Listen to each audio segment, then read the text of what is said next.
Chennai ராமாபுரத்தில் metro rail வழித்தட ராட்சத Carter சரிந்து விழுந்ததில் ஒருவர் உயிரிழந்த விவகாரத்தில் கவனக்குறைவாக செயல்பட்ட 4 பொறியாளர்கள் பணி நீக்கம் செய்யப்பட்டிருக்கிறார்கள். முக்கிய செய்தியின் விவரங்களை வழங்க இணைகிறார் செய்தியாளர் தாயுமானவன். வணக்கம் தாயுமானவன், செய்தி தொடர்பான முழு விவரங்களையும் பதிவு பண்ணுங்க.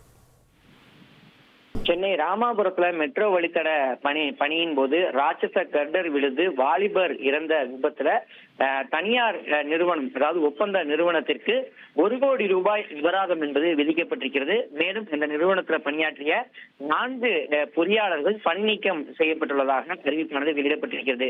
இந்த விபத்து தொடர்பாக மெட்ரோ ரயில் நிர்வாகம் ஆய்வு மேற்கொண்ட நிலையில் விசாரணையின் அடிப்படையில் இந்த நடவடிக்கை என்பது எடுக்கப்பட்டிருக்கிறது.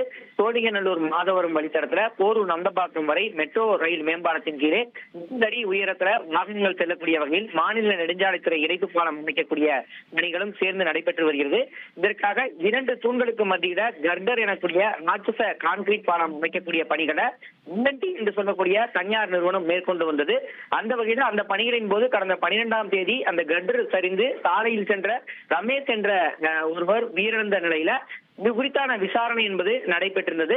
அந்த விசாரணையின் அடிப்படையில 26 பேரிடம் நடத்தப்பட்ட விசாரணையில 4 பொறியாளர்கள் பணி நீக்கம் செய்யப்படுவதாக அறிவிப்பானது வெளியிடப்பட்டிருக்கிறது.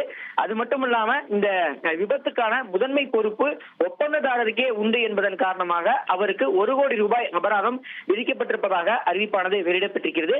மேலும் வரும் நாட்களில் இதுபோன்று கவனக்குறைவு ஏற்படாத வகையில் பணிகளை மேற்கொள்வதற்கு அனைத்து ஒப்பந்ததாரர்களுக்கும் மெட்ரோ ரயில் நிர்வாகத்தின் சார்பில் வலியுறுத்தப்பட்டிருப்பதாக தகவல்கள் வெளியிடப்பட்டிருக்கிறது. நன்றி தாயுமானவன், உங்களுடைய விவரங்களுக்கு.